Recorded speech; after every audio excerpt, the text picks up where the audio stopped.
and welcome to Race 4 of the Export A Inc. Formula 2000 Series. I'm Mark Bunting. We're at Sanair Super Speedway, about 90 kilometers east of Montreal in the Eastern Townships. This is our first and only time here during this series. With me, as usual, is Larry Newber.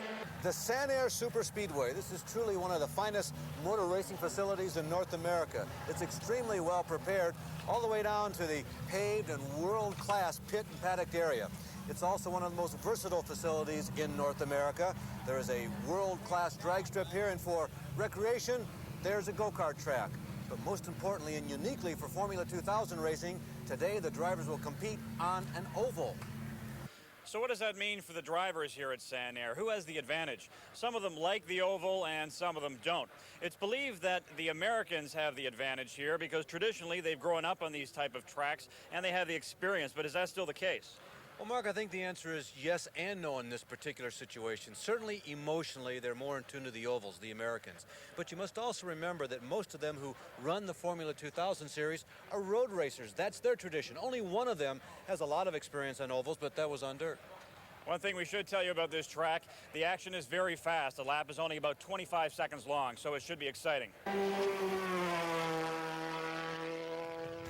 Let's look at the action from the most recent race in the trail, race number 3. This was on a road course as opposed to today's oval, requiring an altogether different touch. Some good stories from Shannonville, including Ken Gerhardt out of Kokomo, Indiana. Little known, he had the pole position, but didn't finish because of engine trouble. This was a race that Christian Vandel needed to do well in. There he goes by, leading the race early on, trailed by the two California drivers, Ken Murillo, points leader, and Jim Vasser. It's been a hard luck year for Scott Maxwell so far. He ran in the top 5 at Shannonville, but then had a tire blowout on him. Also, some accidents at Shannonville. This is just typical Shannonville action. A flat race course is very demanding, and perhaps an off-course excursion caused this problem for hard luck Scott Maxwell. In the end, it was Christian Vandel who had tried at Tremblant and Mosport to win, and finally did it at Shannonville, race 3 of the Export A Inc. Formula 2000 Series. As we look at the point standings after 3 races, Ken Murillo continues to lead. He has 74 points now after his second place finish at Shannonville. And here at Sanair, Murillo has to be one of the favorites as well because he's familiar with ovals. And second in points is Christian Vandel, just 2 markers back. And don't count this man out. He has a lot of incentive. Fastest qualifier a year ago, winner of the most recent race, and Sanair is basically a home field for him. Well, that might be true, Larry, about Christian's advantage in this area, but we can't forget about Bobby Carville. He's 3rd on the point standing with 63 points, despite the fact he hasn't won a race yet. And Bobby Carville has the most experience on ovals of any of these drivers. Here is what that points leaderboard looks like. Murillo, Vandel, Carville, Jim Vasser is 4th, but he has experienced something that no one else in the top 5 has this year. He did not finish one race. The surprise, David Webb is 5th. Rounding out the top 10, Vandel's teammate Craig Priddle, Scott Maxwell in number 7, Jonathan Holtzman, Paul Tracy, and Jack Arbess.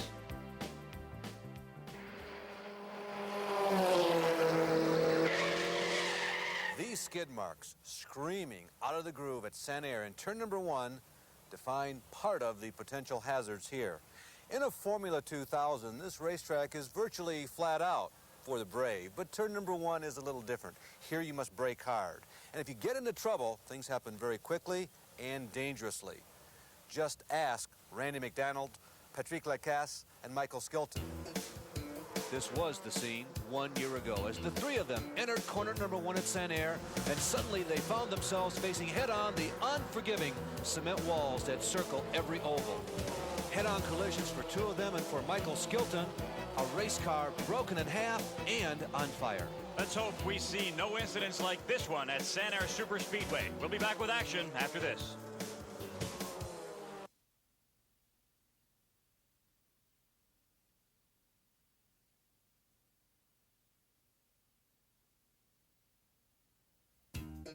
'23-year-old Bobby Haggard Jr. out of Toronto and the SRL racing team has had a good start this year, and we asked him why he thinks that's so. Yeah, I've had a very good race at Mosport, and then I had another good race at Tremblant, and because of those 2 finishes, I'm up in the fairly high up in the standings. I think I'm 12th now. And then at Shannonville, we had an off weekend. We had a lot of trouble getting the car sorted out. But now on the oval, we we did some testing and the cars hooked up pretty well. A lot of the other more experienced drivers are helpful to the younger guys, and the less experienced drivers, they're not very real secretive about information, well, as far as car setup maybe, but they'll help out the other drivers if you ask them for help. And Was that a surprise for you? well, I heard a lot of different stories about different series in Europe and other series in North America that everybody sort of sticks by themselves, but here it's a lot of the drivers get along really well together, and it's a nice surrounding to be in. It makes it a lot more fun.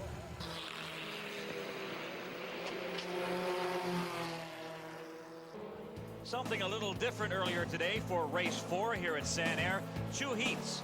And it really puts the pressure on the drivers, Mark, because they cannot rely on that single car qualifying lap to determine their starting position for the main event. The winner of the fastest of these 2 heats would have the opportunity to sit on the pole for the main. In the first heat, there was an accident. Rick Hayward crashing into Don Priddle, and that brought out the yellow flag for Heat 1. Something that all the drivers feared. Every time you go out there, of course, you're taking a chance at having a mechanical breakdown or an accident, and that effectively eliminated them from the competition today. Jim Vasser in his Swift won the first heat, but because of a yellow flag, his time was a little slower than it might have been, and then it was on to Heat 2 and the other half of the field. And it was here that we were really going to determine the pole setter. It would go to the winner of the fastest of these 2 heat races in this unusual format. Christian Van Dal had a good run of things and eventually won Heat 2 with the fastest time, and he got the pole position. His elapsed time meant that all the finishers behind him in heat race number 2 would line up on the inside row, and the cars that followed behind Jim Vasser in the heat slowed by the long yellow flag would start on the outside. Needless to say, happiness in the Christian Van Dal camp, but that was not a universal feeling shared by all.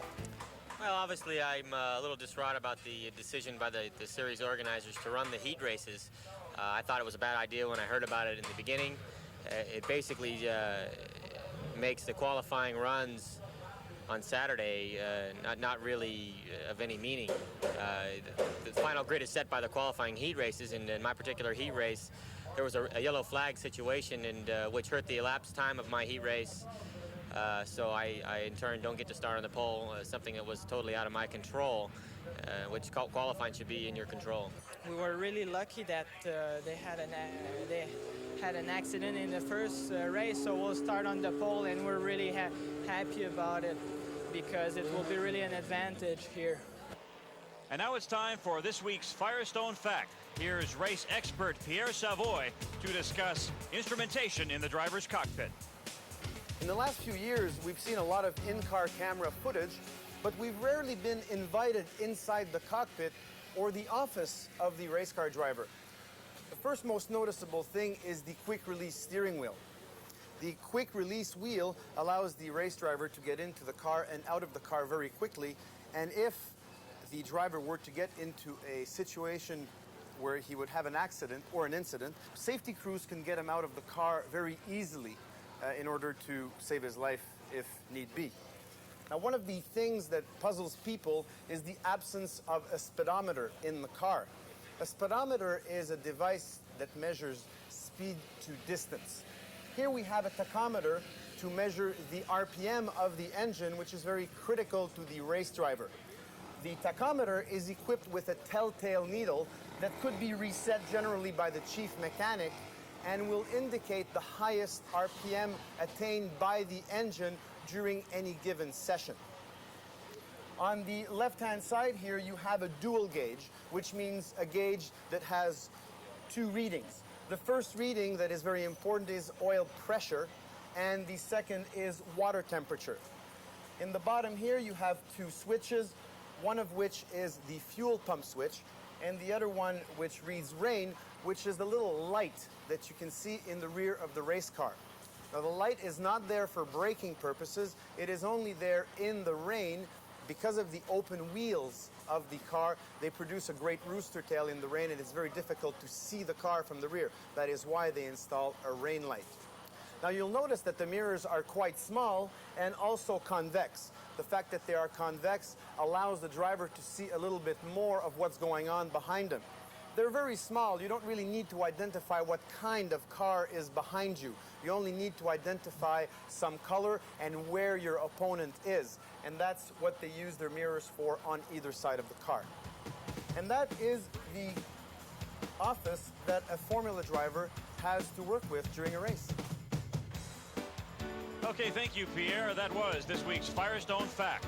And now let's take a look at the Prestone weather forecast here at Sanair. Hot, hazy, and windy.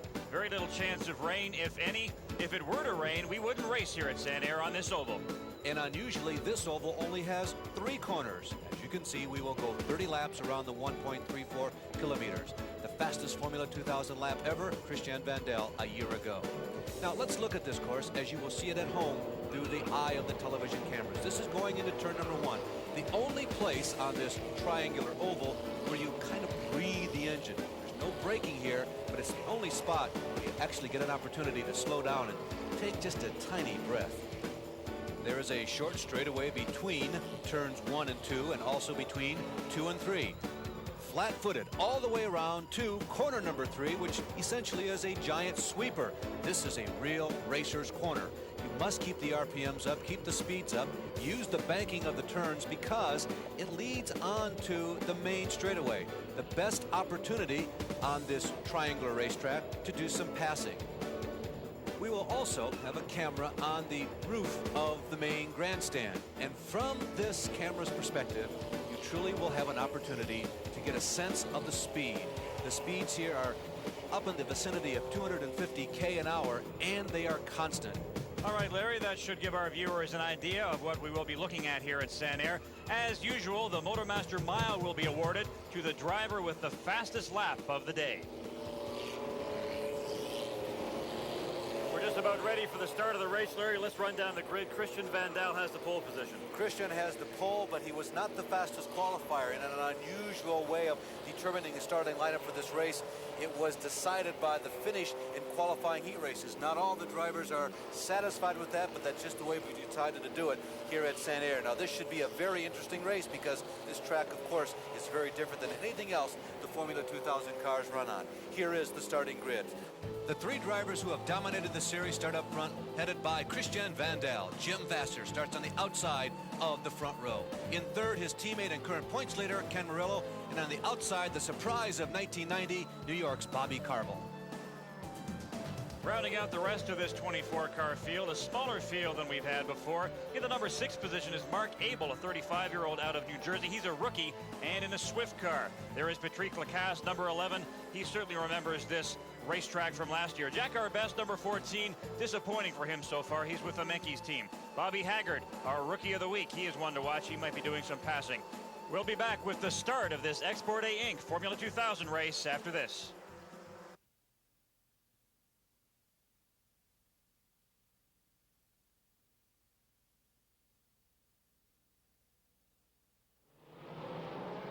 We're all set for the start here at Sanair Super Speedway. Unlike the other races this year, this is a flying start. Let's watch. The green flag drops and Jim Vasser gets a jump on Christian Vandel, and Vandel, trying to protect his position, loses out to Carville on the inside. Vasser and Carville pass Vandel right off the start. Remember, Christian thought that it might be an advantage starting in the pole, but that's not always the case. On a banked oval, you saw a tremendous example of that very thing. How is it that that happens so quickly? Not just Vasser, but also Carville gets by Vandel. Well, Mark, in a flying start on an oval, it's a matter of anticipation and momentum. You must predict what each of the other drivers are going to do up front, shift through the gears, keeping up your momentum without jumping out of line and being penalized. And those 2 drivers running 1 and 2 right now, Vasser and Carville, did it perfectly.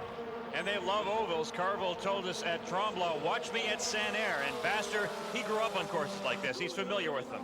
He did, and part of the psychological influence of being around ovals your entire life certainly contributes to it, even though both Vasser and his teammate Murillo, for that matter, are road racers. What we're starting to see now is Jim Vasser opening up a bit of a lead over Bobby Carville. Vasser in a Swift chassis, Carville in an 89 Reynard, and there's Vandel in third. What's on the mind of these drivers up front are a couple of significant factors. One, smoothness really seems to work on a circular or oval racetrack. And 2, Each of them is concentrating on preserving his tires. They are such a premium. Remember, the rules say you only get to use 6 all weekend long for practice, qualifying, in the 2 races they had to compete in today. So the preservation of the tires while you're going fast is the moment of concentration in an oval race. And these tires for this race at Sanair have been tested at temperatures as high as 240 degrees Fahrenheit.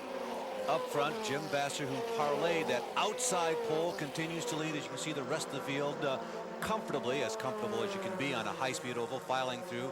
There goes Vasser, he leads. Bobby Carville, that surprise of 1990. There you see in pink, black, and white is second. And Christian Vandel would like to get those positions back. He started on the pole, but still rests in third. Let's not forget about Ken Murillo. He's in behind Vandal, number 33, Vasser's teammate. He's our points leader so far this season.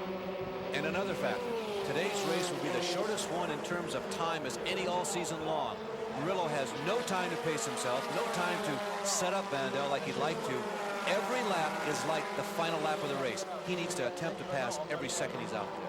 We've got some trouble in turn 1. A couple of cars involved. 5 is Guimont. Yes. 27 is our best. That's Patrick Lacasse. Well, he's got to be feeling snake bitten by turn number 1 2 years in a row. There's another car. That's Scott Maxwell against the wall. As Guimont drives away, Maxwell getting out of his car. He's out of it. He definitely appears to have the most damage. What a miserable year he's having. He's been fast all season long, but just no good fortune whatsoever. Well, the course goes to yellow, creating one of those situations in oval track racing. Remember the lead that Vasser had built up and Carville in second? Well, it all goes away now as the field bunches up behind the pace car. And with this break, we have a chance to take a look at our MotoMaster Mile update. After 10 laps here at Sanair, it's Christian Vandal who has the fastest circuit so far. But he's not our leader right now. Jim Vasser is. Bobby Carville's in second position. Vandal is in third. Breathing down his neck is Ken Murillo. And a 20-year-old rookie out of Connecticut, Peter Cozzolino, in fifth. We'll be back with more racing from Sanair after this.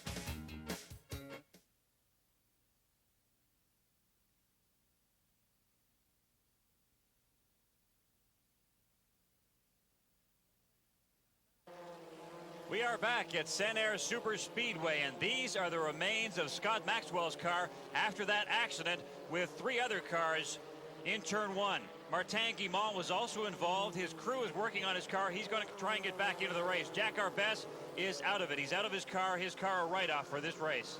Big disappointment for those drivers. But meanwhile, back out on the course, one of the most dramatic moments in oval track racing, the green after a yellow flag delay. We have a green flag. Jim Vasser is still our leader, but his lead has evaporated over Bobby Carville in second place. Christian Vandal's in third, and Ken Murillo is right behind him in fourth spot. Because traffic is heavy, the drivers are paying close attention to their driving, but also each one of them knows that if something is going to go wrong with their machines mechanically, normally it happens right after one of these yellow flags, so they're all paying very strict attention. We'll find out whether number 12, Jim Vasser, our leader, can open up a big lead. Here's a look at the Sony Handycam, and it looks like Murillo has passed Vandal, and he has. Vandal is back in fourth spot now. The Sony Handycam showed us that Christian was way out of the groove, a very uncharacteristic line to take through corner number 2. So Ken Murillo, number 33, is now in third position behind Bobby Carville. Vandal back in fourth. And Christian has backed up. Look at here, 5th and 6th place. Peter Cozzolino and Vandal's own teammate Craig Priddle are now up to challenge. Cozzolino in the red car, number 8, making a move or trying to on Christian Vandal. They're all bunched together. Craig Priddle, number 3, is there as well. Oh, they're all diving into the first turn at the same time. 3 abreast momentarily, and it's Cozzolino who somehow slips through. Mark, I think I saw some damage to the left front wing of Christian Vandal. If so, that's why he's slowing down. That might explain it as Priddle goes by Vandal. Let's take a look at the replay here. Yes, as you see, the left front wing has been damaged, and that's why Christian Vandal has been dropping back like he has. And the passing frenzy up front continues. There's Craig Priddle going to the inside of Cozzolino, so he returns the favor that Cozzolino gave to Christian the previous lap. Some great battles going on. And there's Jim Vasser lapping a car. He's our leader. Behind the second car you see there is Bobby Carville, number 78. He's in second spot. And in third, Ken Murillo. That's actually Vandal that they're putting laps on, and the problem for Christian right now is psychological, because on an oval, you see that damaged race car, you just never know how bad it is, and you don't want to test it. Number 12, Jim Vasser, our leader, as we look at our Sony Handycam. We're on the last lap. He's trying to hang on.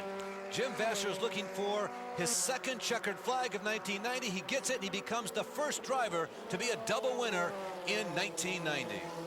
Jim Vasser, our winner here at Sanair Superspeedway. Let's take a look at the leaderboard. Bobby Carville, another top 5 finish, his best so far this year. He finishes in 2nd. Ken Murillo moved up to 3rd place. Craig Priddle, his best finish this year, in 4th. 5th was Peter Cozzolino. Sam Ryan came in 6th. It was Jonathan Holtzman and Neil Tilbor in 8th spot.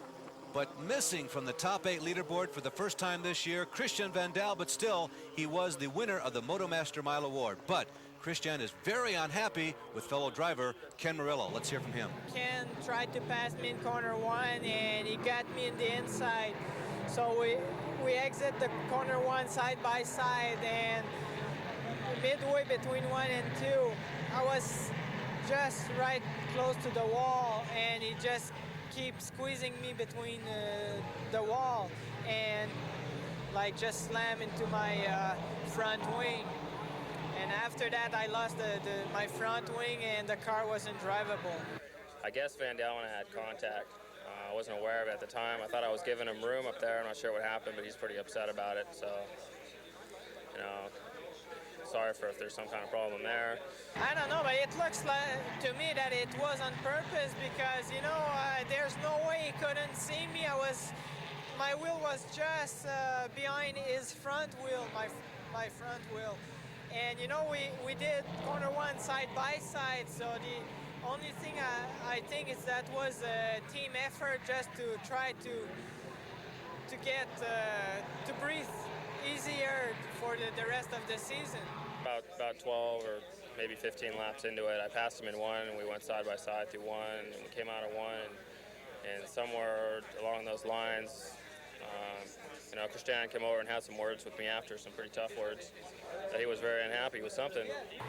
You know, I was there just waiting, and he squeezed me and touched my front wing, and that was it. The race was over for me.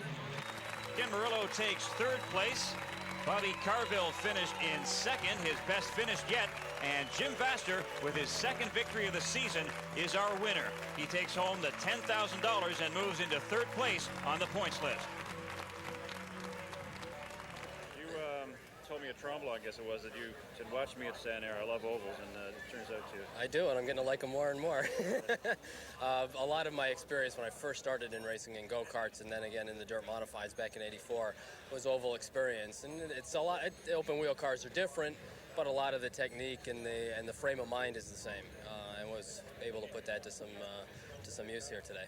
You haven't won yet, but I guess we can call you Mr. Consistent, because I think a 3rd and 2 fourths, and now a 2nd. You just. I'd like to be called Mr. Fast, but I'll take Mr. Consistent right now. That's what it takes to win championships. Is you got to be consistent and you got to finish. You'll recall the unusual 2-heat procedure provided some additional excitement, and our winner, Jim Vasser, still had some opinions about it after the race. You know, we qualified on Saturday, and then again on Sunday with these races, so it really makes the qualifying on Saturday kind of irrelevant, you know. It doesn't make any sense. My qualifying heat was under yellow for, you know, 75% of the race, and they take the total elapsed time of the race. The faster heat gets the pole position, so it's totally out of my hands as far as getting the pole position, you know, and that shouldn't be that way. It should be totally in the driver's hands. So we have completed our one and only stop to Sanair Superspeedway, and it was an interesting race, a lot of incidents, a lot of drivers leaving here unhappy for various reasons. Even the race winner was displeased about the results of Sanair. Now, not enough to convince them not to come back next year, of course, but he and his teammate were unhappy about the qualifying and race procedure. A lot of drivers were unhappy with the techniques of the other racers in the actual conduct of the race itself, but that is the nature of oval track racing. This is a tough racetrack, ringed by cement walls, and it's very unforgiving. A few tempers flared. Christian Van Dal apparently told Ken Murillo that he owes him one. So we'll have to see what happens 3 weeks from now at Mont-Tremblant. That is our next race of the Export A Inc. Formula 2000 Series. For Larry Newber and the rest of our crew, I'm Mark Bunting. Join us again.